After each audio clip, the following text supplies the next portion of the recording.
কষ্ট লাগে। দীর্ঘ ফ্যাসিবাদী বিরোধী আন্দোলনে যারা আমাদের সহযোগিতা ছিল তারা আজকে ইনিয়ে বিনিয়ে ন্যায়ের পক্ষে অবস্থান নিচ্ছে। আমাদের সম্মানিত তারেক রহমান তিনি বিভিন্ন জায়গায় বক্তৃতা দিচ্ছে বারবার এবং বিভিন্ন ধরনের নাটক করছে তার মঞ্চের মধ্যে।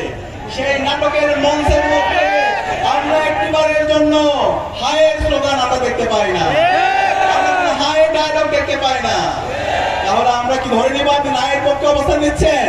না মানে হলো হাসিনা, না মানে হচ্ছে মোদি, না মানে হলো হাসিনার যে ফ্যাসিবাদী কাঠামো সেটা রাষ্ট্রের মধ্যে রেখে দেওয়া।